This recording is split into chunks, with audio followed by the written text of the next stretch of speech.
Good evening to everyone. నా గురించి ఒక చిన్న ఇంట్రొడక్షన్ తర్వాత ఇష్యూస్. నేను డాక్టర్ శ్రీనివాస్ రెడ్డి సార్.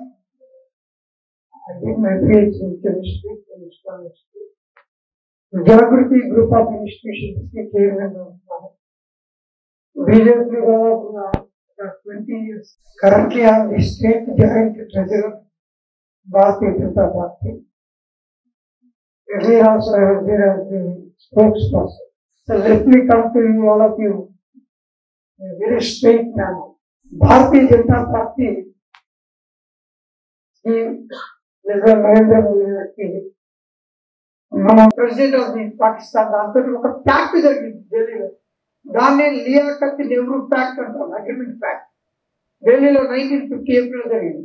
ఆ ప్యాక్ట్ లో ఏం చెప్పారంటే, సరే ఈ 2 nations పాకిస్తాన్ అండ్ ఇండియా, ఇవి రెండు కూడా ఏదైతే అగ్రిమెంట్ ఈరోజు చేసుకుంటున్నామో ఆ అగ్రిమెంట్ లో మళ్ళా తిరిగి ఇదే మైనారిటీలకు పూర్తి రక్షణ, వాళ్ళ ప్రాపర్టీలకు పూర్తి రక్షణ, వాళ్ళ ప్రాపర్టీస్ పూర్తి రక్షణ, వాళ్ళ రిలీజియన్ కి పూర్తి రక్షణ, వాళ్ళ యొక్క ప్రార్థనా స్థలాలకు పూర్తి రక్షణ అని మళ్ళా కల్పిస్తుంది గవర్నమెంట్ అని మళ్ళా తిరిగి ఒక ప్యాక్ట్ చేస్తున్నారు. ఇది ఏప్రిల్లో జరిగింది 1950లో, గుర్తుంచుకోండి. ఈ ప్యాక్ట్ తర్వాత కూడా పాకిస్తాన్ లో మారణహోమాలు తిరిగి పాకిస్తాన్ ఇదే పందాలో అక్కడ ఉండేటువంటి మైనారిటీలని, హిందువులని, సిక్కులని, జైన్లని, అదేవిధంగా క్రిస్టియన్స్ ని, ఈ అందరి మీద, పార్సిస్ మీద, ఈ అందరి మీద వాళ్ళు తిరిగి ఇదే మానకు కాండ సాగించారు. 1950 ఏప్రిల్ 4 తర్వాత కూడా ఇక్కడ అప్పుడు నెహ్రూ గవర్నమెంట్ లో ఉండేటువంటి యొక్క శ్యామ్ ప్రసాద్ ముఖర్జీ గారు, the vice chancellor, first vice chancellor of the Calcutta university, and he was invited by the Nehru to be in the government, the first government, and he was the president of the Hindu Mahasabha once.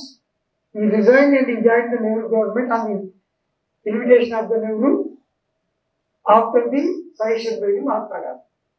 ఆ విధంగా Shyama Prasad Mukherjee, doctor Shyama Prasad Mukherjee ఈ Nehru government లో ఉన్నప్పుడు ఈ April 4 తర్వాత pact తర్వాత ఎప్పుడైతే తిరిగి మళ్ళా ఈ మారణకాండ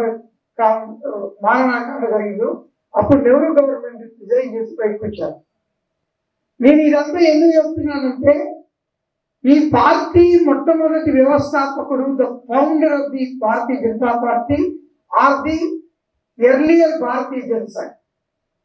ఈ భారతీయ జనతా పార్టీ అనేది మొట్టమొదటి భారతీయ జనసంఘ్. తర్వాత 1980 ఏప్రిల్ 6 నాడు అప్పుడు ఎమర్జెన్సీ భారతీయ జనతా పార్టీ. ఇక్కడ ఆయన నెహ్రూ గవర్నమెంట్ రిజైన్ చేస్తూ చెప్పాడు, Nehru is a useless fellow. He cannot protect the Hindus in East Pakistan and the people were looted and rape and murdered even. They are being sent by the bus in the trains even after this pact.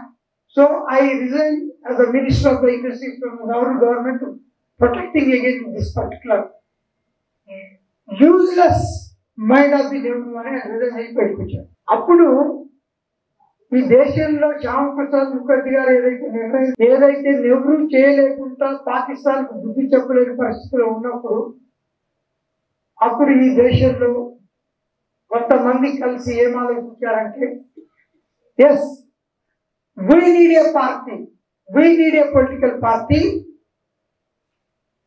who could tell about the facts, who could fight the anti-nationalists, who could fight the what do we call this apartheid, who could fight against this rapes and murders. అతను అలా ఆలోచించి ఒక political పార్టీని పెట్టాలని 1951లో రాష్ట్రీయ స్వయం Sevak Sangh RSS యొక్క second chief గురూజీని కలిశారు. అప్పటికే కాంగ్రెస్ నాయకత్వంలో లోపించినటువంటి యొక్క జాతీయత, కాంగ్రెస్ నాయకత్వానికి లోపించినటువంటి యొక్క దూరదృష్టి, కాంగ్రెస్ నాయకత్వానికి లోపించినటువంటి యొక్క భారతీయత మూలత, లేకపోతే ఈ దేశాన్ని ఎలా నడిపించాలని అర్థం కాని స్థితిలో ఉన్నటువంటి కాంగ్రెస్ మేధావులు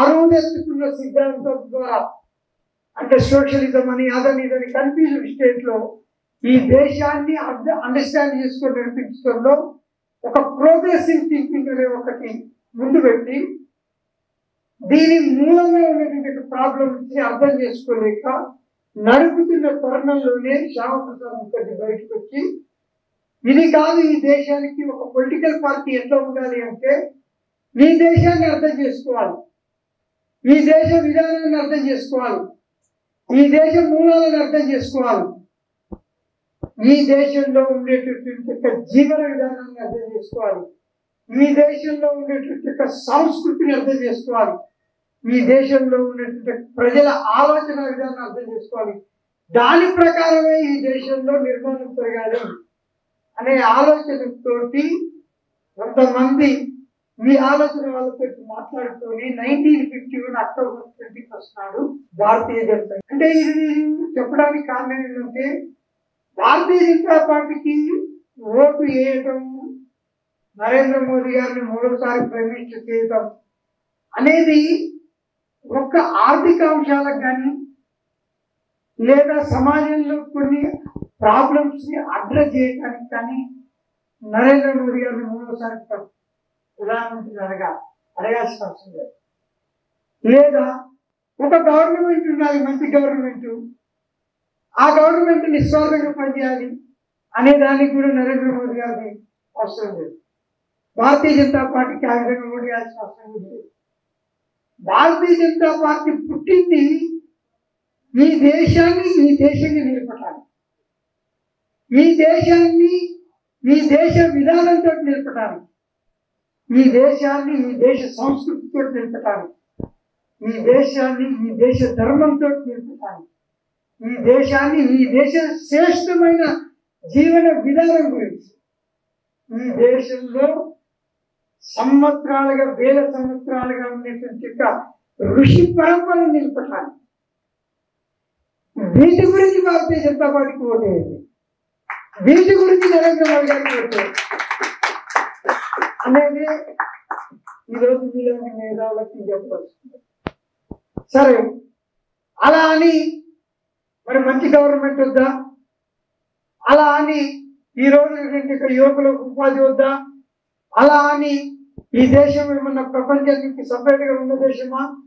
ఈ రోజున మనం 1985 తర్వాత ఓపెన్ మార్కెట్ అయింది, globalised market, single unit of the whole world.